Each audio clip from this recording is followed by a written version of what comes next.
اگر آپ سے میں سوال کروں کہ آپ کیا چاہتے ہیں، آپ کی ڈیزائرز کیا ہیں، آپ کی خواہشیں کیا ہیں، نوٹ کریں۔ دنیا میں کیا چاہیے ایک مسلمان کی حیثیت سے، مرتے وقت آپ کیا چاہتے ہیں؟ اچھا قبر میں کیا چاہتے ہیں؟ اور جب محشر کے دن اٹھیں تو وہاں آپ کیا چاہتے ہیں؟ ایک بار لکھ لیں اس کو۔ اب میں آپ کو کئی حدیثوں کا نچوڑ پیش کرنے جا رہا ہوں، بہت ساری حدیثیں ہیں، اس کا عطر پیش کر رہا ہوں، اور غور سے سنتے جائیے، اور ہو سکے تو ہر جملے کے بعد سبحان اللہ کہتے جائیے، طبیعت ہری بھری ہو جائے گی۔ اگر آپ چاہتے ہیں کہ آپ کے کاروبار میں رزق میں برکت ہو جائے تو درود پاک پڑھیے۔ آپ چاہتے ہیں آپ کی بیماری دور ہو جائے، آپ درود پاک پڑھیے۔ آپ چاہتے ہیں آپ کی ٹینشن دور ہو جائے، آپ درود پاک پڑھیے۔ آپ چاہتے ہیں آپ کی عزت میں اضافہ ہو جائے، آپ درود پاک پڑھیے۔ اور سنیں، آپ چاہتے ہیں مرتے وقت کلمہ نصیب ہو اور نبی پاک کا دیدار ہو جائے، آپ درود پاک پڑھیے۔ آپ چاہتے قبر میں نبی پاک کا جلوہ نصیب ہو جائے، آپ درود پاک پڑھیے۔ سنیے، محشر کے دن نبی پاک کے پرچم تلے اٹھنا چاہتے ہیں تو درود پاک پڑھیے۔ آقا کے پیچھے پیچھے جنت میں جانا چاہتے ہیں تو درود پاک پڑھیے۔ اور سنو سنو، نبی پاک کا دیدار کرنا چاہتے ہیں تو درود پاک پڑھیے۔ مدینے جانا چاہتے ہیں اور بار بار جانا چاہتے ہیں تب بھی درود پاک پڑھیے۔ اب مجھے بتاؤ، کچھ رہ گیا ہے؟ کوئی چیز باقی رہ گئی ہے جو دنیا میں چاہیے تھی، مرتے وقت چاہیے تھی، مرنے کے بعد چاہیے تھی؟ کاروبار بھی اچھا ہو جائے، رزق میں برکت ہو جائے، ٹینشنیں دور ہو جائیں، ذلیل نہ ہوں، عزتیں بڑھ جائیں، کلمہ مل جائے، میں نبی پاک کا دیدار ہو، جب تک زندہ رہوں مدینے جاتا رہوں، اور خواب میں آقا کی زیارت بھی ہو جائے، پھر نبی پاک جنت میں ساتھ لے جائیں، پھر بچتا کیا ہے؟ کمال یہ ہے کہ ہر وہ خواہش جو میری ہے، اور میں نے اپنی طرف سے باتیں نہیں کی، ماشاءاللہ جو علماء بیٹھے ہیں، مبلغین بیٹھے ہیں، ان کو یاد آ رہا ہوگا کہ ہر جملے کے پیچھے کوئی نہ کوئی فضیلت حدیثوں میں اور روایتوں میں موجود ہے، کہ یہ سب چیز نبی پاک نے بتائی ہوئی ہے کہ یہ کرتے جاؤ، درود پڑھتے جاؤ، تمہیں یہ بھی ملے گا، تمہیں یہ بھی ملے گا، تمہیں یہ بھی ملے گا۔ جبھی تو شاعر نے کہا نا، ہر درد کی دوا ہے صلی علی Muhammad, whatever calamity you have, whatever problem, کوئی مسئلہ ہے، مسئلہ ہے نا، بتا تو رہا ہوں کہ ہر درد کی دوا ہے صلی علی محمد، تعویذ ہر بلا ہے صلی علی محمد صلی اللہ علیہ وسلم۔ واقعہ ہے ایک شرابی کا، اور اس شرابی کی زندگی میں ایک ایسا ٹرننگ پوائنٹ آیا جس نے اس کی زندگی کو بدل کر رکھ دیا اور کہاں پہنچا دیا۔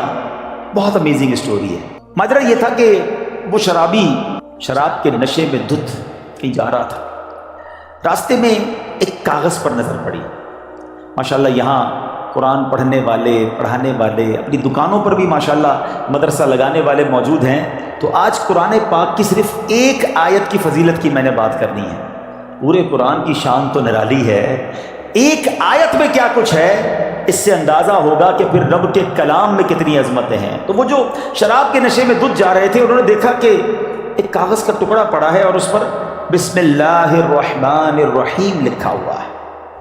اب اس کو خیال آیا کہ میرے رب کا نام زمین پر، ادب کا خیال آیا، عزت کا خیال آیا کہ یہ نہیں ہونا چاہیے۔ حالانکہ وہ غلط کام کر رہے تھے، شراب میں تھے، مگر عطر خریدا، اس کاغذ کے ٹکڑے کو صاف کیا، اسے عطر لگایا اور بلند جگہ پر رکھا۔ اس کے بعد وہ اپنے کام میں مگن ہو گئے۔ اسی رات ایک بزرگ کو خواب میں زیارت ہوئی کہ جاؤ میرے اس بندے کو جا کر کہو کہ تم نے میرے نام کو پاک اور صاف جگہ پر رکھا، بلند جگہ پر رکھا، ہم تمہارے نام کو بھی بلند کریں گے۔ اب بزرگ اس بندے کو جانتے تھے کہ وہ تو شرابی ہے، شرابی کے لیے یہ پیغام کیسے ہو سکتا ہے؟ تو کہتے لگتا ہے خواب میں کوئی غلط فہمی ہوئی، دوبارہ سو گئے، دوبارہ سوئے تو پھر دوسری بار یہی پیغام، پھر سوچا نہیں اس بندے کے لیے پیغام نہیں ہو سکتا، تیسری بار خواب میں یہی پیغام دیا گیا۔ اب وہ بزرگ تلاش کرنے نکلے کہ وہ کدھر ہے شراب پینے والا۔ ڈھونڈتے ڈھونڈتے جب پتہ چلا اس وقت بھی وہ شراب کی محفل میں ہی بیٹھے ہوئے تھے۔ آواز دی کہ باہر آئیے، وہ تو شراب کے نشے میں مست، تو کسی کو بھیجا کہ جاؤ کہو تمہارے لیے پیغام آیا ہے۔ کہ میرے لیے کون پیغام لایا ہے؟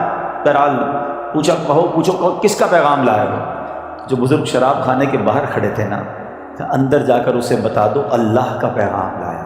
اب جب یہ سننا تھا تو جھرجھری سی آ گئی، کھڑے ہوئے، باہر آئے اور جب یہ بات بزرگ نے بتائی کہ مجھے تو نہیں پتا تم نے کیا کیا ہے، 3 بار خواب میں مجھے یہ کہا گیا کہ تمہیں بتا دوں، تم نے رب کے نام کو جو تعظیم کی ہے، بسم اللہ الرحمن الرحیم کو معطر کیا، اسے بلند جگہ پر رکھا ہے، مجھے یہ پیغام ملا ہے کہ تمہیں بھی تمہارے نام کو بلندی دی جائے گی، تمہیں عزت اور مرتبہ دیا جائے گا۔ جب یہ سنا کہ میں شراب کے نشے میں دھت اور میرا رب مجھ پہ اتنا مہربان، اس بندے نے توبہ کی، اللہ سے معافی مانگی اور عبادتوں میں لگ گئے۔ اے میرے پیارے اسلامی بھائیوں، یہ انقلاب جو شراب کے نشے میں دھت شخصیت کو اللہ کا ولی بنا گیا، یہ کون تھے؟ یہ کوئی اور نہیں، حضرت بشر حافی رحمۃ اللہ تعالی علیہ تھے۔ یہ زمانے کے ولی بنے۔ حافی کہتے ہیں ننگے پیر رہنے والے کو۔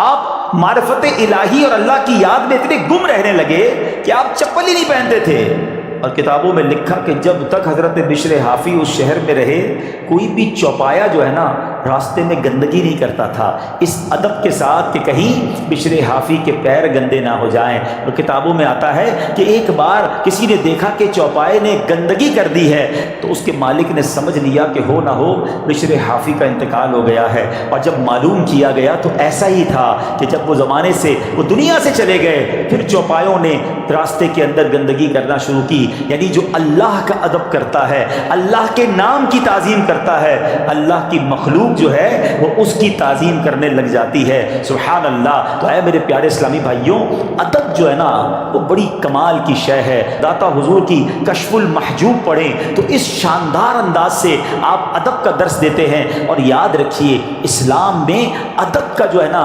بہت زیادہ درس ہے۔ اب سنیے گا، کشف المحجوب شریف کا ایک باب ہے جس کا نام ہے کشف حجاب، یعنی آداب کا بیان۔ اس باب میں داتا گنج بخش علی حجویری رحمۃ اللہ تعالی علیہ نے بنیادی طور پر 3 چیزیں ذکر فرمائی۔ نمبر 1، ادب کسے کہتے ہیں۔ نمبر 2، ادب کی قسمیں کتنی ہیں، اس کی کیٹیگریز کیا کیا ہیں۔ اور نمبر 3، مختلف آداب زندگی اس میں بیان کیے گئے۔ اور سبحان اللہ، داتا گنج بخش جو ہے ادب کی اہمیت بیان کرتے ہوئے فرماتے ہیں کہ ہر شخص کے لیے اس کے مقام کے مطابق علیحدہ آداب ہیں۔ مروت، سنت اور عزت کی حفاظت ادب ہی کے ذریعے ہوتی ہے۔ اور پھر آپ نے قرآن پاک کی آیت جو ہمیں درس دیتی ہے، آپ نے وہاں پر تحریر فرمائی۔ سبحان اللہ، اللہ قرآن میں کیا فرماتا ہے؟ یا ایھا الذین آمنوا قوا انفسکم واہلیکم نارا وقودھا الناس والحجارہ۔ اللہ قرآن میں فرماتا ہے اے ایمان والو، اپنی جانوں اور اپنے گھر والوں کو اس آگ سے بچاؤ جس کے ایندھن آدمی اور پتھر ہیں۔ اب بچانے کا طریقہ کیا ہے؟ صحابی رسول سلطان المفسرین حضرت عبداللہ ابن عباس رضی اللہ تعالیٰ عنہ اس آیت کریمہ کی تفسیر میں فرماتے ہیں ای فقہوہم وادبوہم، یعنی اے ایمان والو تم پر لازم ہے کہ خود کو بھی اور اپنے اہل خانہ یعنی اپنی فیملی کو بھی جہنم کی آگ سے بچاؤ۔ مگر یہ ہوگا کیسے؟ تم کس طرح خود کو اور اہل خانہ کو آگ سے بچا سکتے ہو؟ اس کا طریقہ یہ ہے فقہوہم، خود بھی علم دین سیکھو، دین کی علم حاصل کرو، اپنی فیملی کو، اپنے بچوں کو بھی دین کی سمجھ عطا کرو۔ ادبوہم، خود بھی ادب یعنی مینر سیکھو اور اپنی فیملی کو، اپنے بچوں کو بھی آداب سکھاؤ، اور یہ ہے طریقہ جہنم کی آگ سے بچنے کا۔ تو پتہ چلا کہ ادب کا کتنا بڑا مقام ہے۔ مسلمانوں کی پیاری امی جان حضرت عائشہ صدیقہ طیبہ طاہرہ رضی اللہ تعالی عنہا سے روایت ہے، اللہ پاک کے آخری نبی مکی مدنی رسول ہاشمی صلی اللہ تعالی علیہ وسلم نے فرمایا بچے کا اپنے باپ پر حق ہے کہ وہ اس کا اچھا نام رکھے اور اچھے آداب سکھائے۔ بادب بانسی، ہمیشہ یاد رکھیں، بادب بانصیب اور بے ادب بد نصیب۔ تو انشاءاللہ بادب رہیں گے انشاءاللہ۔ اب دوسرا درس اس واقعے سے کیا ملتا ہے؟ سبحان اللہ، بسم اللہ الرحمن الرحیم، ایک آیت، اس کا کمال ہی اور ہے، اس کے راز ہی اور ہیں، اس کے اسرار ہی اور ہیں۔ قرآن پاک کی تو شان ہی نرالی ہے، مگر آج فقط کچھ باتیں میں آپ کو اللہ کے اس مبارک کلام کی اس ایک آیت کے رموز، اسرار، سیکرٹس، فضائل سنے تو عقل حیران ہو جاتی ہے۔